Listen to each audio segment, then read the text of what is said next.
As we continue this conversation with Jackie Evancho, I'm reminded of when you first started your career, at least got the fame, if you will, off America's Got Talent, that there were so many young people who were just, oh my goodness, here's this bright, talented young woman who's been able to make a success for herself on a stage that had a lot of adults. Yeah.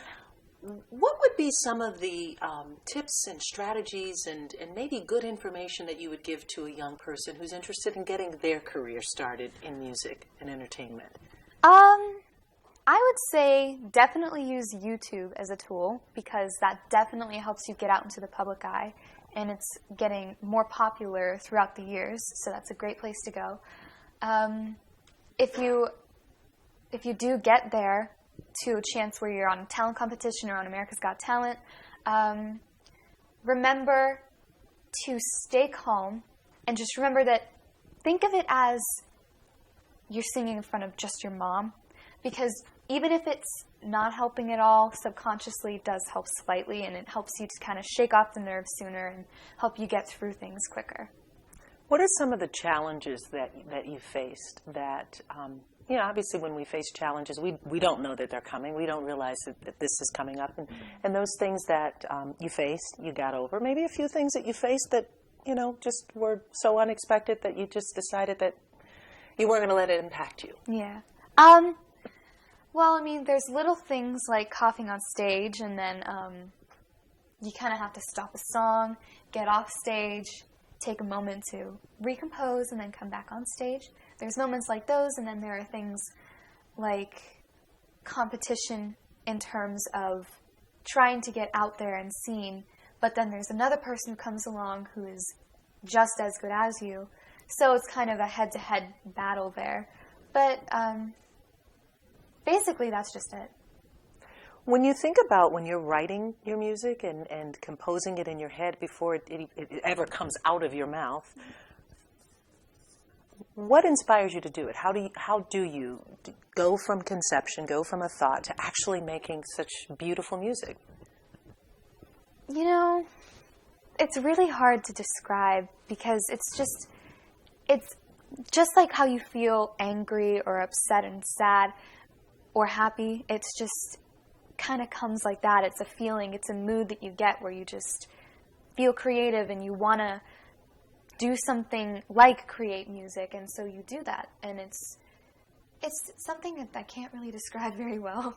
Do you ever get, like, for instance, writers and even some artists get like a writer's block, or sometimes they can't quite get what's happening out of their mouths in the case of someone who's singing, or out through their hand if they're an artist? Does that ever occur for you? Definitely. All the time. As a matter of fact, it's occurring right now. I'm trying to write more music. It's just not helping or getting there.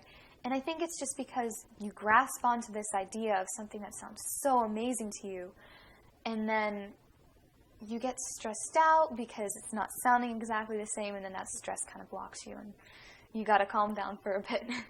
How do you get through it, though? Or do you just let it pass? I let it pass, mainly. And if not, I'll go off, do something else for a little bit, and then just come back to it. And what would you say to, young people who maybe have allowed that to stop them? Maybe they're still with that place and in that place, and they've just given up on their music or given up on their career. I'd say go back to the starting point. Go back to whatever inspired you. Think about why it inspired you, and then try your very best to push through it once you have that inspiration. You were in a movie April 2013, I think, with Robert Redford, I believe. And yes. So in that movie, it's so funny because I remember when I went to watch it and I said, that's Jackie Evancho. It was so nice to see you, on film in a movie. What was acting like for you?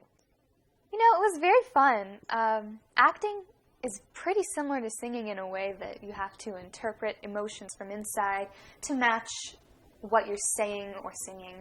And I thought that was really neat, and it made me want to do a lot more acting in the future, and I hope that I do. Remind me of the title again. I apologize in that I forgot it. The Company You Keep. The Company You Keep, that's right. And so you also had the opportunity to meet several other actors and actresses. What was the best part about being on set and being in it? And I mean, really, it was a big role for you. Mm-hmm. I think it was just great to be a part of that hustle and bustle of lights, camera, action, stuff like that. It's something I've always wanted along with singing, and so being a part of that and just having a little taste of it was really exciting. Do you plan on doing some more acting? Definitely. Good. If I can, yes. Yeah, and then, I mean, is that like in the near future? Are you thinking that you'd love to try and balance an acting career with your music, or? I'd like to in the future, but for now I would like to stay true to my singing so that I can master that and then carry on to other things. Do you enjoy singing other types of music? I do, but not regularly. I prefer to sing the style that I sing most of the time, but it is always fun to dabble in that area. Do you find that your voice can transition to that, or it primarily stays in more of the classical range? Or It can transition pretty quickly and easily, too. It's just that it's not always the best on my throat or on my vocal cords. So I tend to stay in the area that I feel I was gift-given. And do you, speaking of that, are there certain things that you do to protect your voice and really protect your ability to sing at such high ranges? I don't scream. There's that. Even though I yell at my siblings, I don't think it's the same as screaming. I drink tea before a show, but other than that, I mean, I practice pretty often. I should do a lot more to protect my voice. I just don't. I think it's just the age. I'm in a lazy phase, but I'll get past it. Do you have a singing coach or another coach, a music coach at all? No. The coaching is all between my mom and I, sometimes my dad, but mainly just my mom and I. So you really, I mean, this has been not only just a gift in terms of your vocal range and ability to sing at such a young age with this very mature voice, but even to continue to grow it from there. Because I'm sure if you look back in 5 years to what you're doing now, you can see the growth and development. But that primarily just done on your own and with the support of your parents. Exactly. Amazing. That's great. That's wonderful. So I'd love for you to talk a little bit more about where things are going for you and what you plan to do in the near future, and then your support with protecting the seals, because I know that outside of music you're certainly very philanthropic and believe in that. So we'll talk more about that when we come back. All right.